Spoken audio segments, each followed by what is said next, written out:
Hello everybody and welcome to Learning at Home with Mrs. V. So I would like you to have your Lesson 23 paper out. The sub should have given this to you yesterday, and I'm going to be writing on my whiteboard because it's just easier for me to do that, and I need you to be copying this down. Your paper will need to be handed in on Monday, and that part will be for a grade. And then you'll also have a very short 5-question exit ticket on Google Classroom that you'll need to figure the answers and then choose from the multiple choice answers on Google Classroom and submit that, and then everything will be done for your virtual days. All right, so first of all, I want to talk about a little bit about what you've been learning while I've been absent. All right, so in the last lesson, you learned about constant speed problems. Now today we're going to be looking at this a little differently, even though we're still going to be focusing on distance, rate, and time. We're going to be focusing on learning about constant rate work problems. So when I'm talking about constant rate work problems, we're going to be comparing two unit rates to see which situation is faster or slower. So to find a unit rate, remember we need to divide the numerator by the denominator. Now you might ask, well, does it really matter which quantity is in the numerator and which quantity is in the denominator? And I would have to say yes, definitely. To find the unit rate, it's important to have a specific quantity in the numerator and denominator based upon the unit rate. So will the two quantities have to be different units? Well, yes, they will. They'll have to be different units. So as we get started, at the top of your paper, I would like you to write this: rate equals distance over time, or distance divided by time. So also write this statement: when figuring rate, time is always in the denominator. All right, so the time always has to be in the denominator, and later on I will show you an example of why that is important. But I need you to write this down first, and this formula is the formula that we are going to focus on in order to complete all of the problems for today. So the first problem is called fresh cut grass. All right, and it is springtime now, and in fact right now I have my window open. You might hear my door banging a little bit. I'm trying to get that nice fresh air in here. So if you hear that, that's what's going on. So right now people are getting their lawnmowers ready to start cutting grass again. So suppose that on a Saturday morning you can cut 3 lawns in 5 hours, and your friend can cut 5 lawns in 8 hours. Who's cutting the lawns at a faster rate? Well, that's what we need to determine. So we need to divide the numerator by the denominator to find the unit rate. Well, again, in order to do that, we have to have the quantities in the same areas. So we have to have lawns per hour. Remember that the time is going to go in the denominator. So that's why we have lawns per hour. So we've got 3 lawns per 5 hours. Well, what would it be per 1 hour? That's what we need to find. So for your friend, however, we have 5 lawns per 8 hours. Again, we have to find, well, what is her unit rate? And we need to do that in order to be able to compare them. All right, so first of all, let's go with your unit rate. So you are 3 lawns per 5 hours. So what we're going to do is we're going to divide 3 divided by 5. All right, so it's going to look like that. 3 divided by 5. So I can't do anything times 5 and it equal 3. So I'm going to have to add a decimal and a 0. And please write out this work as I'm showing you, because you'll need this for when you do the problem set. All right, so we've got something times 5 gives me 30. Well, that would be 6, and I need to make sure that I bring up my decimal. 6 times 5 is 30 with 0 left over. So I have 6/10 of a lawn per hour. So a little bit over a half a lawn per hour.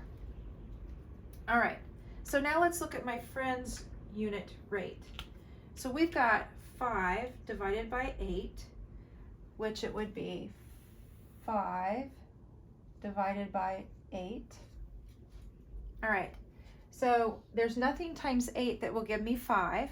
So I'm going to have to add my decimal. When I add my decimal there, I'm going to add my decimal up here. Add the 0. Something times 6 gets me closest to 50 without going over. That would be 6, and that would give me 48. 50 minus 48 would give me 2. Bring down my 0. Something times 8 closest to 20. That would be 16, 2 8s, because 3 8s would be 24, and that would be over. 20 minus 16 is 4. Again, bring down my 0. Something times 8 gives me 40. That would be 5. So my friend's unit rate would be 625 thousandths of a lawn. Lawn's kind of written off the edge there, per hour. So when I'm looking at these and I'm comparing these, I'm comparing 6/10 of a lawn to 625 thousandths of a lawn. So if my friend cuts 5 lawns in 8 hours, her unit rate is 625 thousandths of a lawn per hour. So my friend mows faster per hour than I do. So I can write my friend mows. And I'm looking at these and I can see that the difference is 25 thousandths. So my friend mows 25 thousandths of a lawn per hour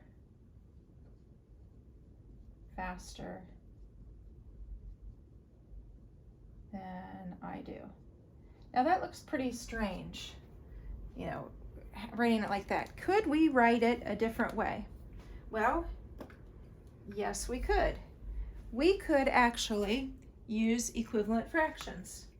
We could have said 3/5 and use this as an equivalent fraction. So 3 lawns per 5 hours and 5/8. Well, we could get the equivalent fractions by finding the greatest common multiple, which would be 40. 40ths. I multiplied 8 here, so that'd be 24 40ths. I multiply 5 here, so that's 25 40ths. So here's my friend, here's me. So here I could say, my friend mows 1/40th of a lawn per hour faster than I do. All right, so you could write it either way. You could use the equivalent fraction way, or you could write the decimal way. Both of those, however, show that your friend is mowing the lawn faster than you are mowing the lawn. If I ever go on and we're not done writing something down, you can always either pause the video or go back and pause the video, rewatch this part, so that to make sure that you have everything written down that you wanted to have written down before I move on, because I'm going to keep going. All right, so I'm not going to erase the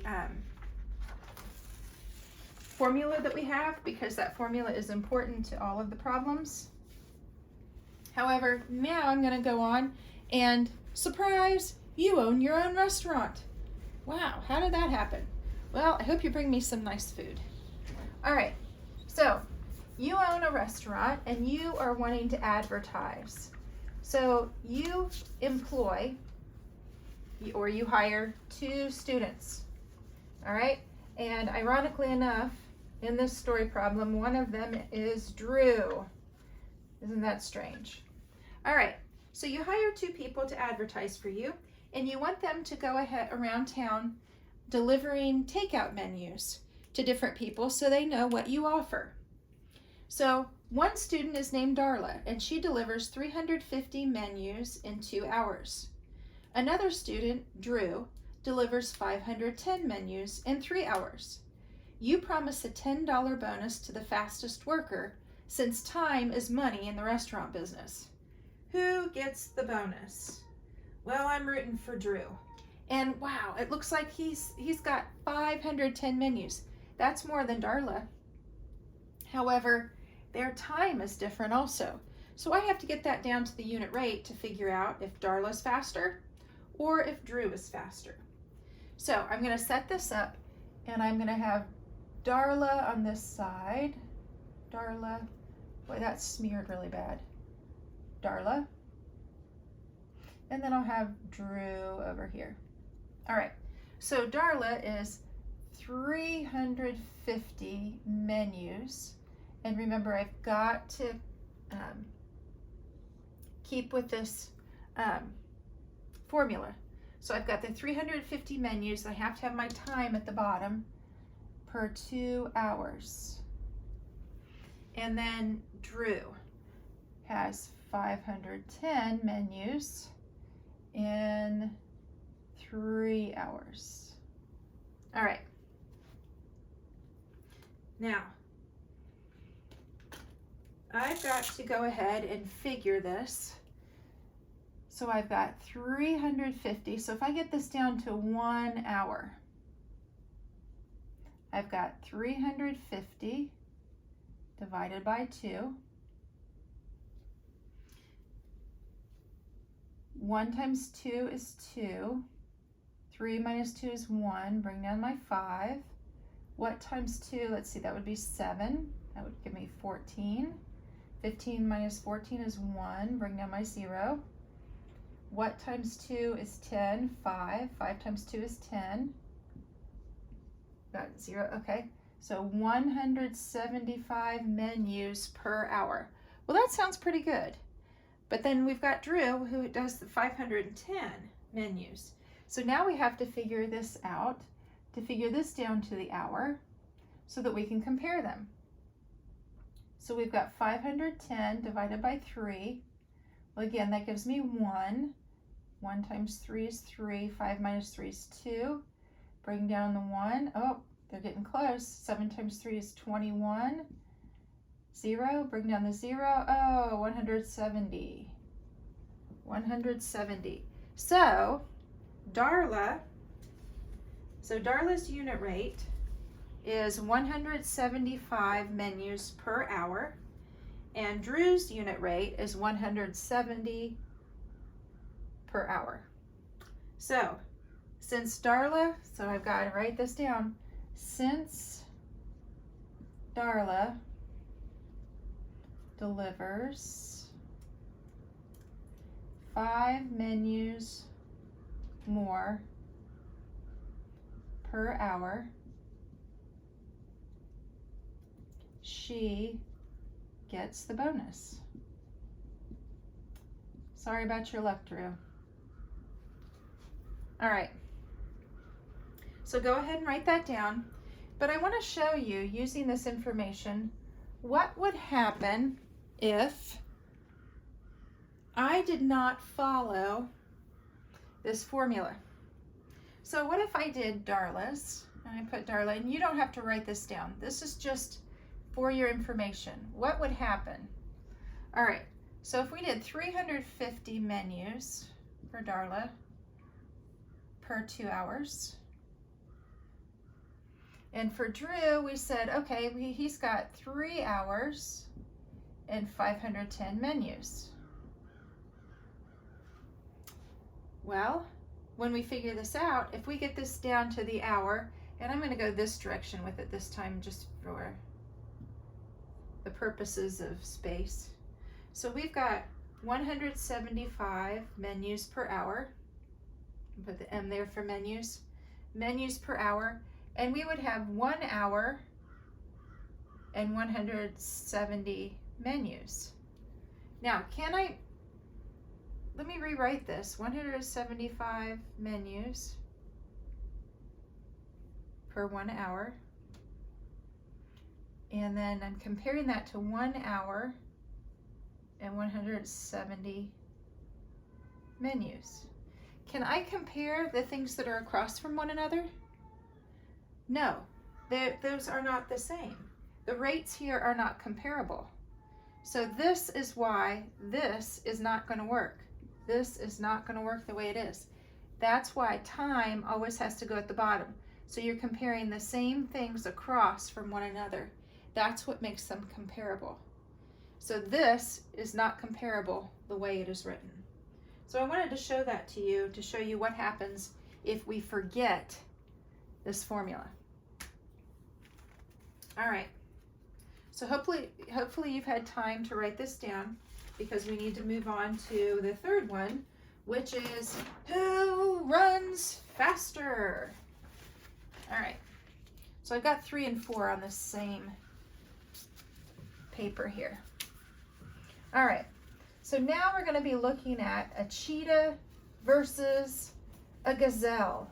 Now, who would you rather be in this race? The cheetah or the gazelle? So we'll see who runs faster according to these speeds that they give us. Okay, so we've got 60 feet. So I'm going to write this one down here. So I've got cheetah and I've got the gazelle.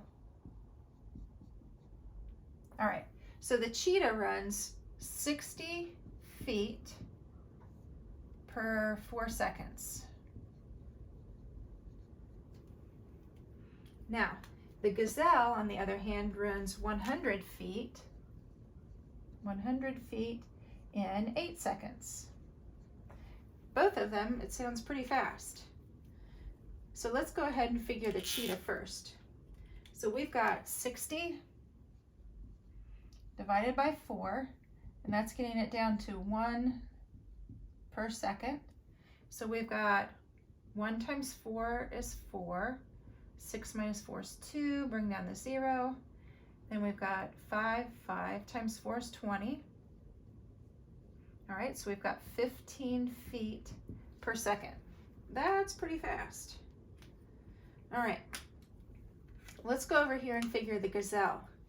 So to get the gazelle down to per second, we've got to take the 100 divided by 8. So nothing times 8 gives me 1, so I'm going to put my x there. 1 times 8 gives me 8. 10 minus 8 is 2. Bring down my 0. So I've got 2 times 8 is 16. It's 4. Okay, so now I'm going to put a decimal. And then we've got to bring down the 0. We've got 5 times 8 is 40. So that would be 12 and a half feet per second. So I would rather be the cheetah. I would not want to be the gazelle in this race. So the cheetah, and I'm going to write the sentence up here. I want you to write this out on your paper. The cheetah, all of this. The cheetah runs 2.5 feet per second faster than the gazelle.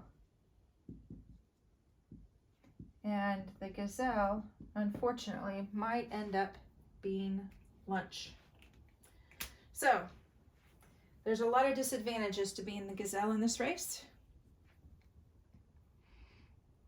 All right.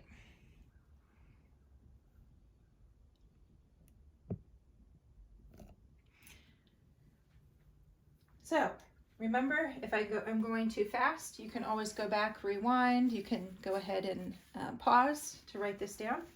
And I'm going to be moving on to flying fingers. All right, so there's a computer teacher and a secretary. And the secretary in the main office can type 225 words in 3 minutes, while the computer teacher can type 105 words in 90 seconds. Now, what I'm noticing here is I've got minutes to seconds. So what I need to do is I need to convert these. So with the 3 minutes, I know that if I do 60 seconds times 3, I get 180 seconds. So I can compare seconds to seconds, or I can convert this 90 seconds to minutes.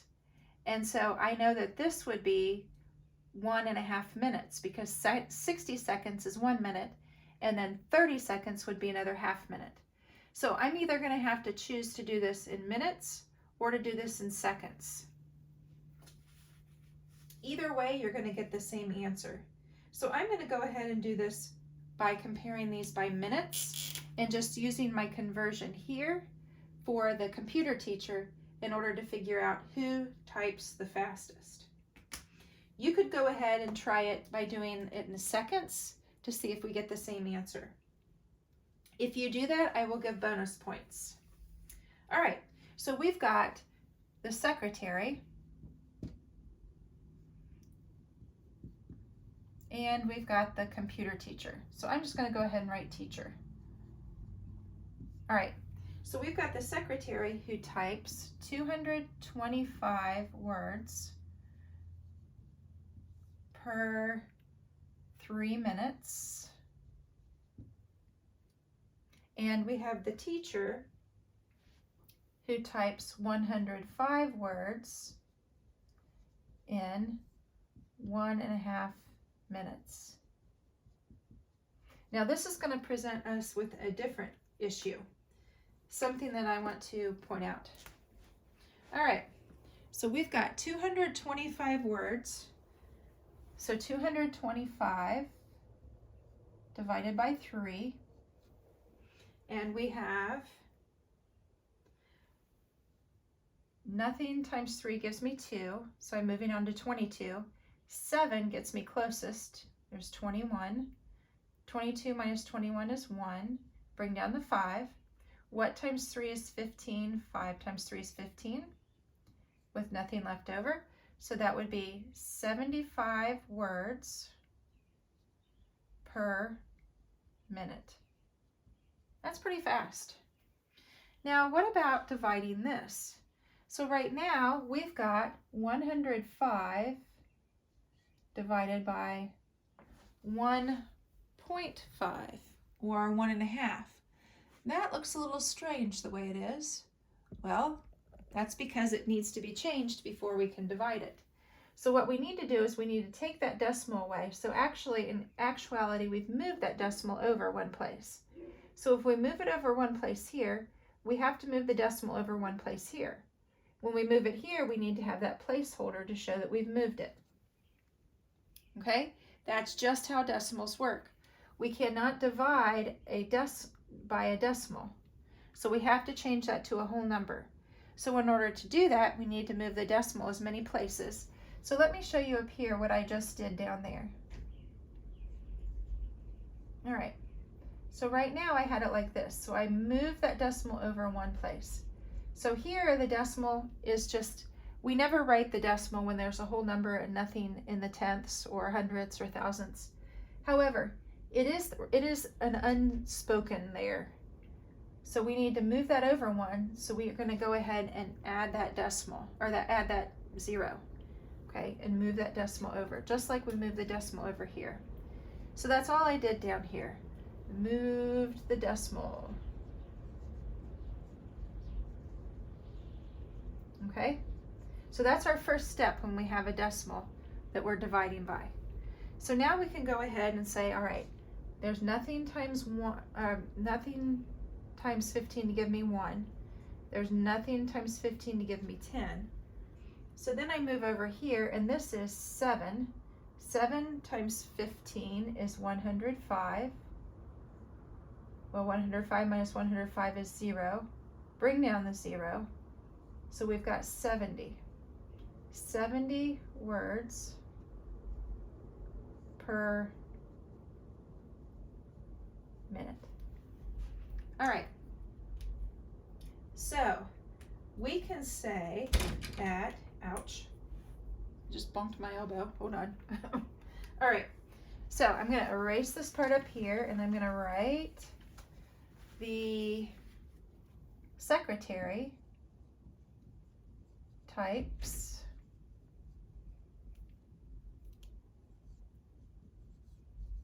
five words per minute faster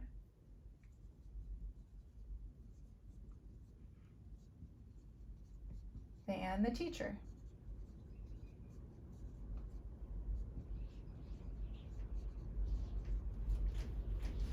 All right.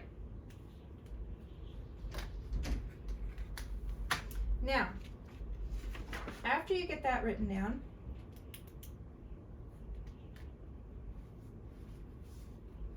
I want you to go ahead and take a look at the problem set. Now the problem set, the questions themselves do not give you very much room to write your answer. So I would like you to write out your answers on a separate sheet of paper and then attach it. You're going to attach it, bring it in on Monday, and I'll show you what I mean here. These, they don't give you very much space to write out how you figured your answer.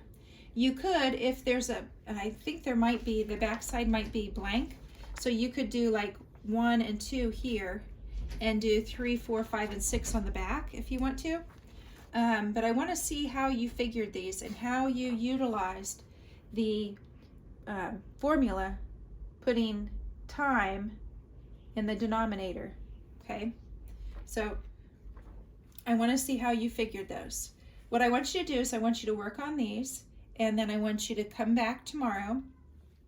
What we're going to be doing is we're going to be going over the problem set, and then you'll have 5 questions to answer on Google Classroom.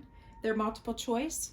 I want you to figure those answers on another piece of paper in order to get your answer, and then you'll submit that and then bring in your paper copies of the lesson 23 on Monday. If you have any questions, I will have office hours on Thursday from 1 to 1:45. I look forward to seeing you there if you have any questions. All right? Keep thinking, stay curious, and I'll see you next time.